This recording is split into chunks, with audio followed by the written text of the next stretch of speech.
Hi hello friends, welcome. எல்லாரும் எப்படி இருக்கீங்க? இன்னைக்கு பாலாடை எடுத்து வச்சிருக்கிறேன். அதில் நெய் எப்படி எடுக்கலாம் அப்படின்னு பார்க்கலாம். இது டெய்லி சேர்ற பாலாடை கொஞ்சம் கொஞ்சம் அப்படியே எடுத்து வச்சிருக்கிறேன். ஃப்ரிட்ஜில் வச்சிட்டிங்கன்னா இது குறிப்பிட்ட அளவு வந்ததுக்கப்புறம் நெய் கொஞ்சம் எடுக்கலாம், நல்லாயிருக்கும். அந்த இதில் எவ்வளோ நெய் வருதுன்னு பார்க்கலாம். கொஞ்சம் எடுத்து பாதி எடுத்து போட்டிருக்கேன். அதில் கொஞ்சம் ஐஸ் வாட்டர் ஊற்றிக்கலாம். ஐஸ் வாட்டர் ஊற்றினா தான் அந்த ஏடு தனியாக வரும், அந்த பட்டராக வரும். அது ஃபஸ்ட்டு பட்டராக எடுத்துட்டு அதுதான் உருக்கி நெய்யாக்குவாங்க. ஸோ நம்ம வீட்டிலே எப்படி செய்யலாம் அப்படிங்கிறத பார்க்கலாம். இன்னும் கொஞ்சம் ஐஸ் வாட்டர் ஊற்றிட்டு மறுபடியும் ஒரு வாட்டி நல்லா அரைச்சிக்கலாம்.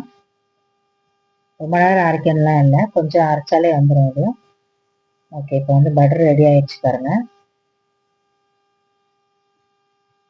நல்லா வெண்ணெய் உருண்டையாக எடுத்துட்டு அடிகனமான ஒரு பாத்திரத்தில் போட்டுக்கோங்க. நான் குக்கரில் தான் போட்டிருக்கேன். நெய் காய்ச்சறதுக்கு கொஞ்சம் கனமாக இருக்கிற பாத்திரத்தில் போட்டால் தான் நெய் காய்ச்சறதுக்கு நல்லாயிருக்கும்.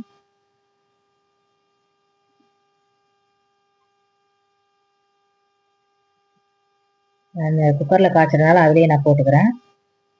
தண்ணியை தனியாக எடுத்து வச்சுக்கலாம். இன்னொரு வாட்டி நம்ம அரைக்கும் போது இந்த தண்ணியை ஊற்றிக்கலாம். மீதி இருக்கிற பாதியும் போட்டு அரைச்சி எடுத்துக்கலாம்.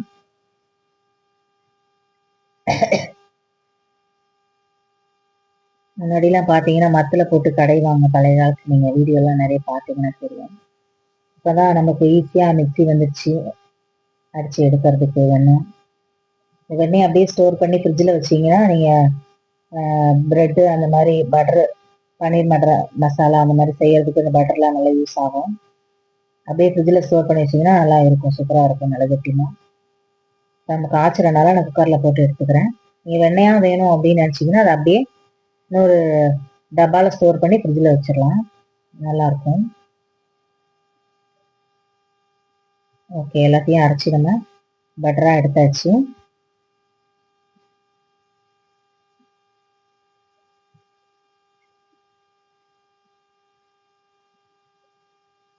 இருக்கிற கொஞ்சம் தண்ணியை எடுத்துடலாம் அதுலேருந்து.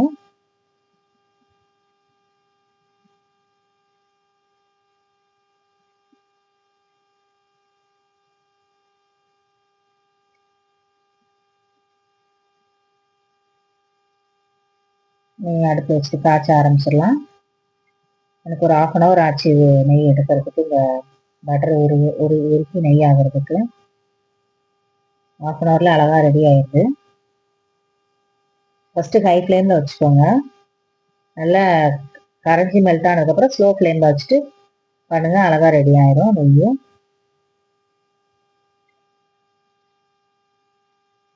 இன்னும் கொஞ்சம் நல்லா சுருங்கணும்.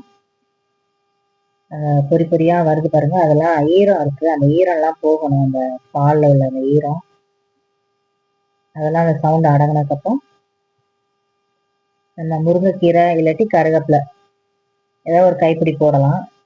அந்த சவுண்ட்லாம் அடங்கினதுக்கப்புறம் முருங்கைக்கீரை இருந்தால் ஒரு கைப்பிடி போட்டுக்கோங்க, இல்லாட்டி கருவேப்பிலை இருந்தால் கூட ஓகே தான். அது போட்டோடனே நல்லா சூப்பராக வாசனையாக வரும்.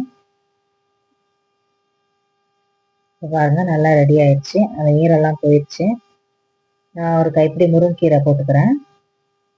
நல்லா படப்படப்பட பொரிஞ்சு வரணும், அப்போதான் நெய் ரெடி ஆயிருக்குன்னு அர்த்தம்.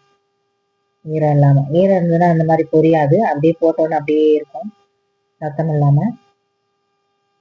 நல்லா பொரிஞ்சு வந்துடுச்சு. அடுப்பை ஆஃப் பண்ணிடலாம். ஆஃப் பண்ணிட்டு ஒரு 5 நிமிஷம் அப்படியே விட்டுருங்க.